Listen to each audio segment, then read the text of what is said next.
I thought you guys might really enjoy some stories to illustrate what I've been talking about in the previous videos. And so we call them case studies in the business world, but we're just going to call them stories. So I've got 3 stories.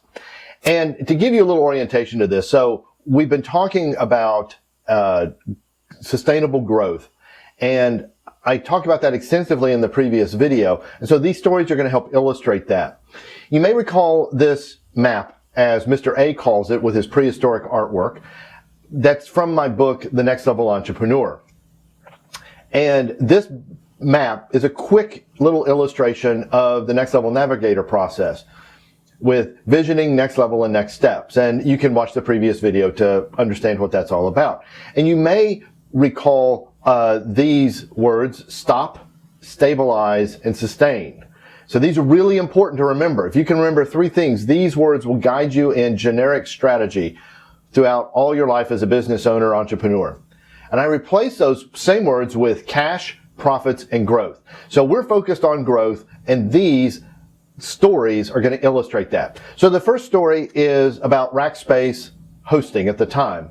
And a bit of background on that: I was brought into Rackspace as an outside or outsourced CFO, initially to just help with bringing on a financial metric, but very quickly started doing strategic work because they knew of my strategy process called the Next Level Navigator. By the way, the entire process in the book I used at Rackspace. So that quickly led to helping their enterprise unit with some strategy and then going corporate wide. When I got there, they already had a great envisioning statement. And so no need to create something else. We'll just use it. And it was to be recognized as one of the world's greatest service companies like Lexus or Ritz-Carlton. And they had a few others. I helped them come up with the next level and then filled out the entire Navigator. So we had all of our strategies centered around our next level to be the #1 in managed hosting. And it was a 5-year next level, which they would achieve in 4. Now here's what I want to show you that's interesting, is that literally months after getting that clear in our heads, an amazing money-making opportunity came along. And if we bought into that, the problem was it would be something we could probably do at Rackspace, but it wasn't hosting, and it was a whole nother track. So the dilemma was, do we try to do that and this, or do we just do what we've been doing and say no to that? You know, what do we do? And so I was involved in the leadership discussions on all of that, and what emerged was a great idea. Let's have a hedgehog offsite with all the top leaders and figure this out together. So we assembled 40 leaders for a hedgehog offsite. And you're going, oh, what? Offsite? Hedgehog. It's actually a small furry animal. And so it's like, what are you talking about? So if you've ever read Good to Great, which is my #1 business book recommendation by Jim Collins, he has a thing in there called the hedgehog concept. And the reason it's called the hedgehog is because the hedgehog knows one big thing. Well, the fox knows many things, but the hedgehog knows one big thing. And that's what we wanted to get clear about. And so we want to realign. So this is our vision, and this is our next level. By the way, I don't call it a vision statement. I call it an in-vision statement because it's what you envision for your future. I have to be different. I can't do everything like everybody else, right? When you get me, you get a whole new lexicon. All right. So we've got in-vision, we've got next level, we've got the hedgehog offsite.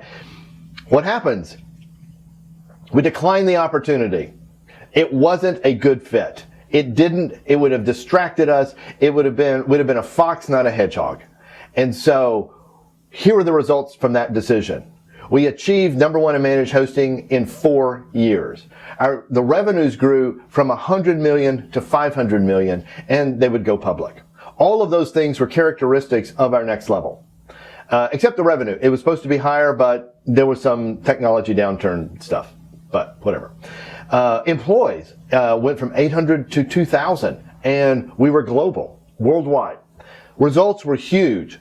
By focusing on one big thing, we did it well, and we achieved our next level, which moved us much closer to becoming one of the great service companies. So that's case study #1, story #1. Story #2 is a company called Broussard Group. Broussard Group is a commercial furniture company. And This all happened really recently, and I helped them through this. So we came up with because they're reinventing Broussard Group after 25, 30 years in business, I think.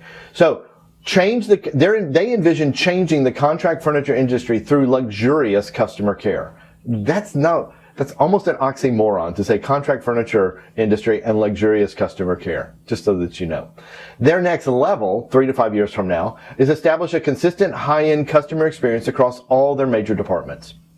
They want this totally penetrating every piece of the company. So the company is getting saturated in a high-end customer experience. We rolled this out at the end of last year. So this is really new. We're 8 months into it, right? This is August. And immediately upon rolling it out, there was a huge and positive impact on sales. Why? Because we start telling customers, here's what we're about. We're about luxurious customer care. And they're like, sign me up for that. You know, they're in the contract. They know the lousy service out there, right? Okay. And, but deeper than that, what's been going on in the last 8 months, and this is going to continue for many, many months, is it's changing the revenue streams and gross margin strategies. And the company, 20, 30 years, you've been around, it's like, I'm not sure about this. What does this mean? So everyone's trying to figure this out, right? But we're tracking to increase profits by holding revenue steady. So Broussard Group's been an 8-figure business. And what it wants to do is not be the Walmart, but be, and I'll just go back to the Rackspace, to be the Ritz-Carlton of the contract furniture industry. So let's shave it down to like 7-figure business and increase profits at the same time and provide luxurious customer care, change the contract service industry. Here's what I want you to see in both of these scenarios is how impactful and how sustainable having a great envision statement and it's not just the words, okay guys, it's your envision. And the next level, where are you headed? And that's the question I left you with last video was, where are you headed? My next story, not so good, okay?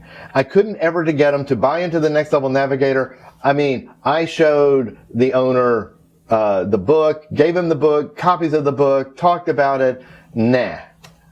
Okay. So we will call them the technology client and let them remain anonymous.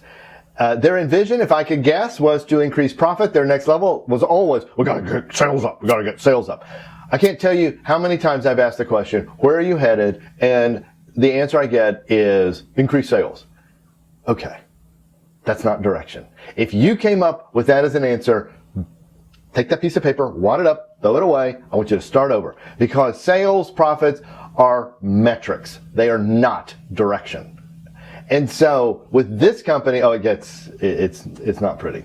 It's had more bad years than good years. And I've worked with this company for a long time. And what I discovered, they were one of the companies that helped me discover this, is that as an outsourced CFO, if I knew where they were headed, you would make multiple times on whatever your investment. I mean, I'm talking some companies made 100, 200, 300x on what they invested in me. Probably should have charged more, okay?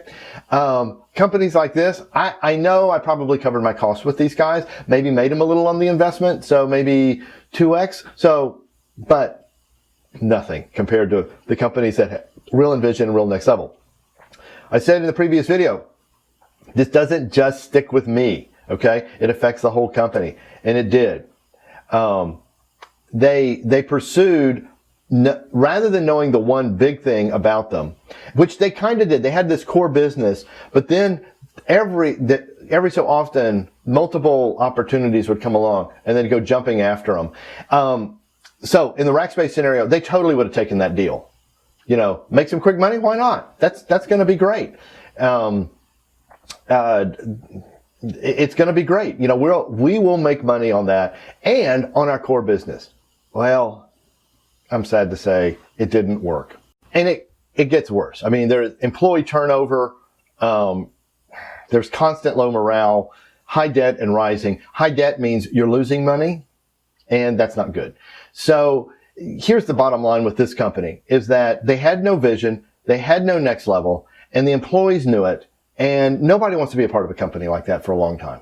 And there were some very long-time employees there, but it was just a job to go to, and hence the low morale.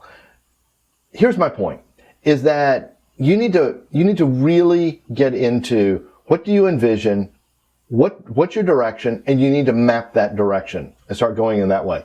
That is, in my estimation, the single best way to create sustainable, long-term, profitable growth. Now, you got to do the other things that I talk about, but that, if you don't do that, it's not going to be sustainable. It's not going to be long-term. So, teaser, next video, I want to share a big secret to how you have long-term sustainable growth in addition to these 3 stories. Okay? See you next.